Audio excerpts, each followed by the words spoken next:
నమస్కారం. ఈరోజు మనం పరాశర సంహిత నుంచి ఒక అద్భుతమైన కథ గురించి తెలుసుకోబోతున్నాం.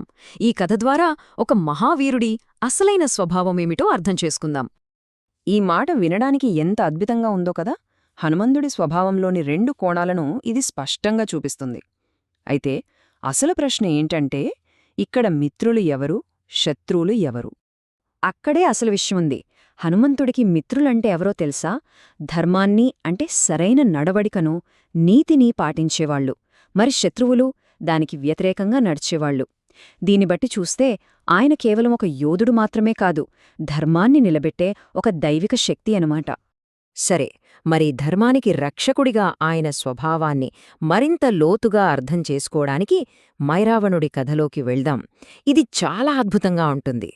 యుద్ధంలో రాముడిని ఓడించటం తన వల్ల కాదని రావణుడికి అర్థమైపోయింది. ఇక లాభం లేదనుకుని తన చివరి అస్త్రంగా క్షుద్రశక్తులను ఆశ్రయించాడు. పాతాళలోకాధిపతి అయిన మైరావణుడి సహాయం కోరాడు. రావణుడు తన బలంతో సాధించలేని పనిని మైరావణుడు తన మాయాజాలంతో, కుయుక్తితో చేసి చూపిస్తాడు. చూడండి, మైరావణుడు ఎంత తెలివిగా మోసం చేశాడో. ముందుగా విభీషణుడు రూపంలో వచ్చాడు. రామలక్ష్మణులకు ఏదో మందిస్తున్నట్టు నమ్మించాడు. హనుమంతుడు కూడా వాళ్ల మంచికోసమే కదా అని లోపలికి అనుమతించాడు. కాని ఆ మందు వాళ్ళని గాఢ నిద్రలోకి పంపేసింది. అంతే, వాళ్ళిద్దర్నీ ఒక పెట్టెలో బంధించి పాతాళలోకానికి తీసుకెళ్ళిపోయాడు. కొద్దిసేపటికి అసలు విభీషణుడొచ్చాడు. అప్పుడుగాని తెలియలేదు జరిగిన ఘోరం. రామలక్ష్మణులు కనిపించడం లేదు. వాళ్లని ఎవరూ తప్పించుకోలేని పాతాళలోకానికి తీసుకెళ్లారని అర్థమవగానే ఆ శిబిరమంతా భయంతో, నిశ్శబ్దంతో నిండిపోయింది. కాని హనుమంతుడు ఒక్క క్షణం కూడా ఆలోచించలేదు. భయమనేది ఆయన దరిదాపుల్లోకి కూడా రాదు. వెంటనే తన కార్యాన్ని మొదలుపెట్టాడు. పాతాళలోకానికి వెళ్లడానికి ఒక రహస్యమైన, చాలా ఇరుకైన మార్గాన్ని ఎంచుకున్నాడు. పాతాళలోకంలోకి ప్రవేశించడం అంత సులభం కాదు. అక్కడ ద్వారం దగ్గర ఒక మాయా త్రాసు ఉంటుంది. మైరావణుడి స్నేహితుడైతే వాళ్లు త్రాసు మీదుగా వెళ్ళిపోవచ్చు, ఏమీ కాదు. కాని శత్రువైతే చాలు, ఆ త్రాసు కిందికి వంగిపోతుంది. ఉరుముల్లాంటి శబ్దంతో గంటలు మోగుతాయి. వెంటనే రాక్షస సైన్యం దాడి చేస్తుంది.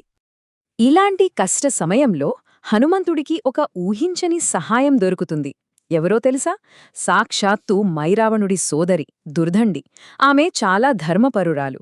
తన సోదరుడి దుష్టత్వం నచ్చక అతడి చేతే బందీగా ఉంటుంది. ఆమె హనుమంతుడి రాక కోసమే ప్రార్థిస్తూ సహాయం చేయడానికి ఒప్పుకుంటుంది. ఇప్పుడు ప్లాన్ ఏంటంటే, హనుమంతుడు ఒక చిన్న ఆకు అంత చిన్నగా మారి దుర్దండి నీళ్లకుండలో దాక్కుంటాడు. కాని ఆ మాయాత్రాసు సామాన్యమైంది కాదు కదా, అది శివుడి వరం. అందుకే అంత చిన్నగా ఉన్నా ధర్మస్వరూపుడైన హనుమంతుణ్ణి పసిగట్టేసింది. ఇంకేముంది, హనుమంతుడు వాళ్లందరితో పోరాడి లోపలికి వెళ్లాల్సి వచ్చింది. లోపలికి వెళ్ళాక హనుమంతుడికి మరో పెద్ద సవాలు ఎదురవుతుంది. ఒక యోధుడు అడ్డుకుంటాడు. అతనితో యుద్ధం చేస్తూ హనుమంతుడే అలసిపోతున్నాడు. అంటే ఆ యోధుడు ఎంత శక్తిమంతుడో ఆలోచించండి. కాని హనుమంతుడికి అతన్ని ఓడించాలని అనిపించట్లేదు. పైగా ఒక రకమైన ఆప్యాయత కలుగుతోంది. ఎందుకో అర్థం కావడం లేదు. అప్పుడు ఆ యోధుడు తనని తాను పరిచయం చేసుకుంటాడు. నేను మత్స్యవల్లభుడును, మీ కుమారుడిని అని. హనుమంతుడికి ఒక్కసారిగా దిగ్భ్రాంతి. తనకి కూడా తెలియని ఒక కథ ఇప్పుడు బయటపడింది. అసలు కథేంటంటే, ఎప్పుడో లంకకు వారధి కడుతున్నప్పుడు హనుమంతుడి చెమట చుక్క ఒకటి సముద్రంలో పడిందట. దాన్ని ఒక చాప మింగేసింది. ఆ చాప నిజానికి శాపం వల్ల అలా మారిన ఒక దేవతాస్త్రీ. ఆమె మత్స్యవల్లభుడికి జన్మనివ్వగానే తన శాపం తీరిపోయింది.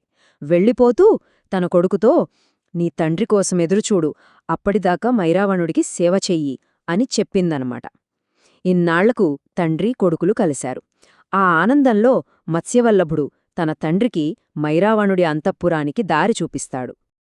సరే, దారి తెలిసింది కదా అని హనుమంతుడు మైరావణుడితో యుద్ధం మొదలుపెట్టాడు.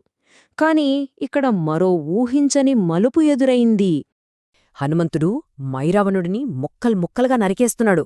కాని క్షణాల్లో ఆ ముక్కలన్నీ మళ్ళీ అతుక్కుపోతున్నాయి. అతను చావట్లేదు.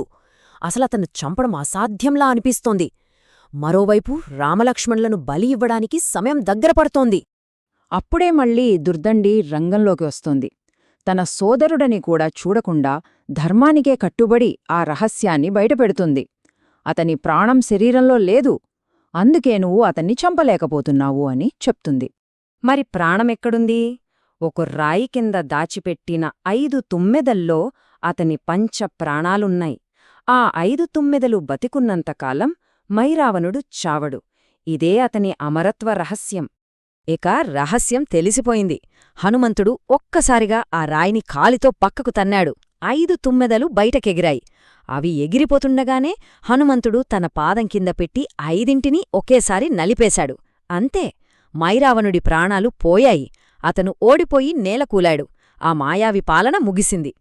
యుద్ధం గెలవడంతో కథ అయిపోలేదు. హనుమంతుడు చేసిన చివరి పనులు పాతాళలోకంలో మళ్లీ ధర్మాన్ని నిలబెట్టాయి. హనుమంతుడు రామలక్ష్మణులను రక్షించాడు. ఆ తరువాత పాతాళలోకంలో మళ్లీ ధర్మాన్ని నిలబెట్టాడు. ఎలా? దుర్దండి కొడుకు అయిన నీలమేఘుడిని. అతను కూడా చాలా ధర్మపరుడు. ఆ రాజ్యానికి రాజుగా నియమించాడు. అంటే ఇక్కడ హనుమంతుడి లక్ష్యం కేవలం రక్షించడమే కాదు, చీకటిలో ఉన్న ఒక రాజ్యంలో మళ్లీ ధర్మాన్ని స్థాపించడం కూడా.